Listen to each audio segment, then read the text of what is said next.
আমরা হিমোগ্লোবিন নিয়ে বিভিন্ন সময় আলোচনা করেছি যে হিমোগ্লোবিন কমে গেলে কি হবে, বেড়ে গেলে কি হবে, কারণ কি ইত্যাদি। আজকে ডাব্লিউবিসি বা হোয়াইট ব্লাড সেলস বা শ্বেত রক্তকণিকা নিয়ে আলোচনা করব।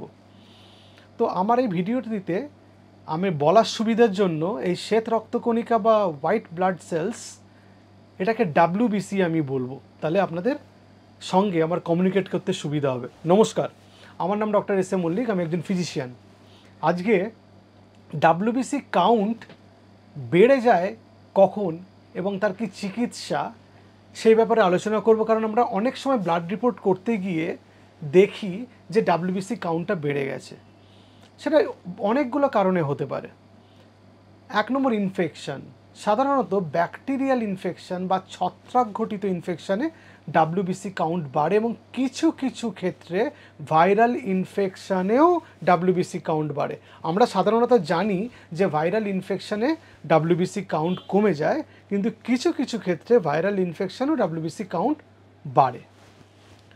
আবার বডিতে যদি কোনো অ্যালার্জি হয় তাহলে ডাব্লিউবিসি কাউন্ট বাড়তে পারে, বিশেষ করে ইওসিনোফিল। কোনো স্ট্রেস হচ্ছে, কোনো কারণে বডির মধ্যে একটা স্ট্রেস হচ্ছে বা মানসিক চাপ আছে, অ্যাংজাইটি হচ্ছে, স্ট্রেস, তাহলে কিন্তু ডাব্লিউবিসি কাউন্ট বাড়তে পারে। আবার কোনো একজনের অপারেশন হয়েছে, পোস্ট অপারেটিভলি আমাদের যে জায়গাটায় অপারেশন হয়েছে সেটার সারানোর জন্য, হিলিং প্রসেসের জন্য বেশি পরিমাণে ডাব্লিউবিসি প্রোডাকশন হয় শরীরের মধ্যে, যাতে জায়গাটা সারতে পারে, সেই জন্য ডাব্লিউবিসি কাউন্ট বাড়ে। আবার দেখা যায় ধূমপান করলেও ডাব্লিউবিসি কাউন্ট বাড়ে, বা কারণ ইনফ্লামেশন বডির মধ্যে যদি চলে, ইনফেকশন, একটা ইনফ্লামেশন, একটা প্রদাহ, সেক্ষেত্রেও ডাব্লিউবিসি কাউন্ট বাড়ে। কিছু ওষুধ আছে সেটা তো ডাব্লিউবিসি কাউন্ট বাড়ে, যেমন কর্টিকোস্টেরয়েড গ্রুপের ওষুধগুলো। আর ডাব্লিউবিসি কাউন্ট বাড়ে একটা হিমাটোলজিক্যাল ডিসঅর্ডার, বা সেটার নাম হচ্ছে লিউকিমিয়া। আমরা জানি যে একটা ব্লাড ক্যান্সারে ডাব্লিউবিসি কাউন্ট বাড়ে এবং সেটা অনেকটা বেড়ে যায়।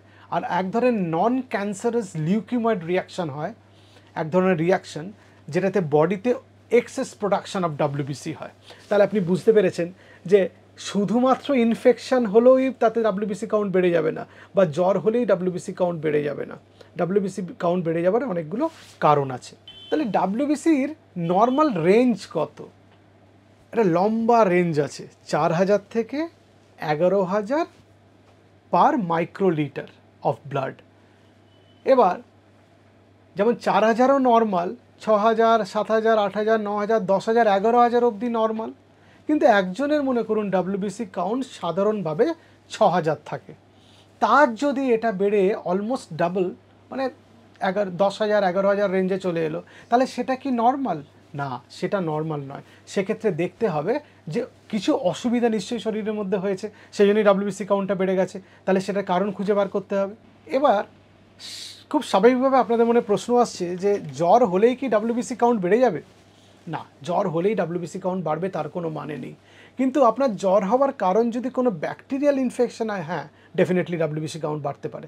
অথবা কোনো ছত্রাক ঘটিত ইনফেকশন হয়েছে, সেটা অ্যালার্জিক ব্রঙ্কোপালমোনারি অ্যাসপারজিলোসিস হতে পারে, বা ক্যান্ডিডা ইনফেকশন হতে পারে, সেটা ফুড পাইপে হতে পারে বা ইউরিনে, তাহলে ডাব্লিউবিসি কাউন্ট বাড়তে পারে।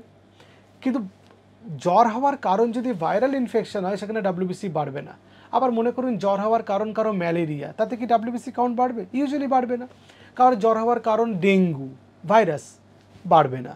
কারো জ্বর হওয়ার কারণ টাইফয়েড, ডাব্লিউবিসি কাউন্ট কি বেড়ে যাবে? সাধারণত আমরা দেখেছি টাইফয়েডে ডাব্লিউবিসি কাউন্ট একটু কমে। টাইফয়েডের যেটা হয় হচ্ছে ডাব্লিউবিসি কাউন্ট কিছুটা কম থাকে, বাড়ে হচ্ছে সি রিঅ্যাক্টিভ প্রোটিনটা। সুতরাং ব্যাকটেরিয়া, কিছু কিছু ব্যাকটেরিয়াল ইনফেকশানে ডাব্লিউবিসি কাউন্ট বাড়ে। টাইফয়েড কিন্তু একটা ব্যাকটেরিয়া, কিন্তু টাইফয়েড হলেই ডাব্লিউবিসি কাউন্ট বাড়বে না। আচ্ছা, এই যে একটু আগে শুনলেন যে হ্যাঁ ডাব্লিউবিসি কাউন্ট বেড়ে গেলেই কি তাহলে ক্যান্সার হতে পারে? ক্যান্সার কিছু কিছু ক্ষেত্রে আছে, blood cancer, acute myelocytic leukaemia, chronic myeloid leukaemia, বা এই লিউকিমিয়া ব্লাড ক্যান্সার, সেই ক্ষেত্রে ডাব্লিউবিসি কাউন্ট বাড়তে পারে। কিন্তু ডাব্লিউবিসি কাউন্ট বাড়া মানেই সেটা থেকে ক্যান্সার হতে পারে না। ডাব্লিউবিসি কাউন্ট বাড়লে কী সিমটম হবে? যে কারণে ডাব্লিউবিসি কাউন্টটা বেড়েছে তার কিছু সিমটম আছে। যদি আপনার কোনো ব্যাকটেরিয়াল ইনফেকশন, মানে ইউরিনারি ট্র্যাক্ট ইনফেকশনে ডাব্লিউবিসি কাউন্ট বেড়েছে, তো ইউরিনারি ট্র্যাক্ট ইনফেকশনের জন্য ইউরিনে জ্বালা পোড়া হবে, ইউরিন করতে গিয়ে ব্যথা করতে পারে, তলপেটে ব্যথা করতে পারে, chills, fever with chills and rigor হতে পারে। কিন্তু ডাব্লিউবিসি কাউন্ট বেড়ে গেলে তার আলাদা কোনো সিমটম হয় না।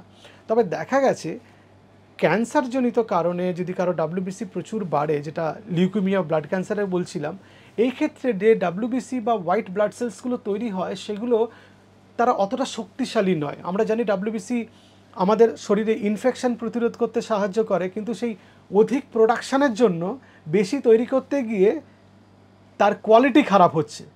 কোনো জিনিস বেশি যদি আপনার ক্যাপাসিটির বাইরে তৈরি করেন, তার কি কোয়ালিটি ভালো হবে? ভালো হবে না, তখন তার ইনফেকশন প্রতিরোধ করতে পারে না। সেই জন্য ব্লাড ক্যান্সার যাদের থাকে তাদের ইনফেকশন হওয়ার সম্ভাবনা খুব বেড়ে যায়। এবার একটা অত্যন্ত ফিজিওলজিক্যাল সিচুয়েশনের কথা বলছি, প্রেগনেন্সি বা গর্ভাবস্থায় ডাব্লিউবিসি কাউন্ট বাড়তে পারে এবং সবচেয়ে বেশি বাড়ার সম্ভাবনা থার্ড ট্রাইমেস্টারে গিয়ে, তৃতীয় ট্রাইমেস্টার যেটা, সেটাতে গিয়ে ডাব্লিউবিসি কাউন্ট সবচেয়ে বেশি বেড়ে যায়। কিন্তু তার মানে এই নয় যে প্রেগনেন্সিতে ডাব্লিউবিসি কাউন্ট বাড়লে without any clear evidence of infection আপনি অ্যান্টিবায়োটিক চার্জ করে দেবেন।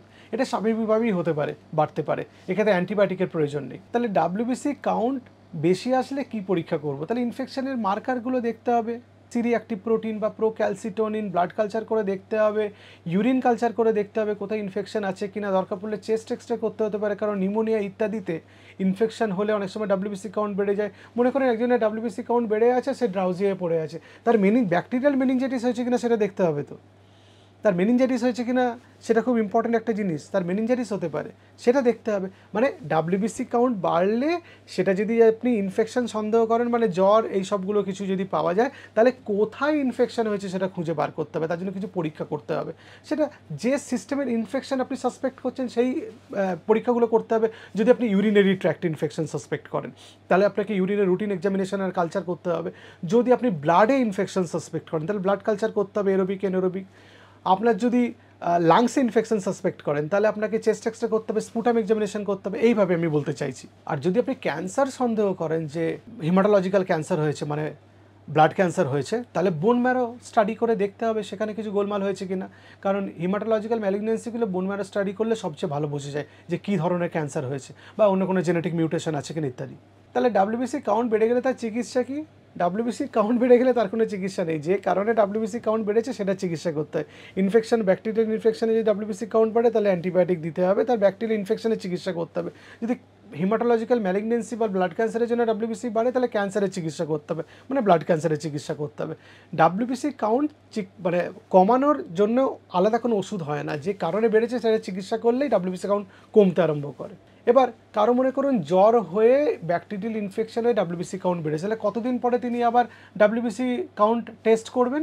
সেটা সাধারণত 1 থেকে 2 সপ্তাহ পরে, অ্যান্টিবায়োটিক এই ওষুধগুলো খাবার পরে তারপরে তাকে পরীক্ষা করতে হবে। কিছু কিছু ক্ষেত্রে দেখা যায় যে নিজে থেকেই ডাব্লিউবিসি কাউন্ট আবার নর্মালে ফিরে আসে, বিশেষ করে স্ট্রেস বা স্মোকিং থেকে যদি হয়, বা পোস্ট অপারেটিভ হিলিং মেথডের জন্য বা প্রসিজিয়ারের জন্য আমাদের এই ডাব্লিউবিসি কাউন্ট বেড়েছিল, সেগুলো একটা নির্দিষ্ট সময় পরে নর্মাল লেভেলে চলে আসে, তাদের আলাদা করে চিকিৎসার প্রয়োজন হয় না। আর যেটা বলছিলাম যে অ্যালার্জিতে যে ডাব্লিউবিসি কাউন্ট বাড়ে, ইওসিনোফিল কাউন্ট, সেটা অ্যালার্জির জন্য অ্যান্টি অ্যালার্জিক বা যেসব অ্যালার্জির চিকিৎসা আছে সেগুলো নেবার পরে এটাও কমতে আরম্ভ করে, সেটা নিয়ে চিন্তা করার কিছু নেই। ডাব্লিউবিসি কাউন্ট বাড়লে অন্যান্য ব্লাড প্যারামিটারসগুলো ঠিকঠাক আছে কিনা একবার দেখে নিতে হয়, কারণ কিছু কিছু অসুখ আছে যেগুলো ডাব্লিউবিসি বাড়ে আবার ব্লাড সেলসগুলো নষ্ট হতে আরম্ভ করে এবং সেগুলো কিছুটা বিশেষ সেপ্টিসেমিয়া যদি হয়, সেক্ষেত্রে দেখা যায় অনেক সময় প্লেটলেট কাউন্ট কমে যায়, কোয়াগুলোপ্যাথি হয়। সেই জন্য দেখতে হয় যে অন্যান্য ব্লাড প্যারামিটার গণ্ডগোল আছে কি না।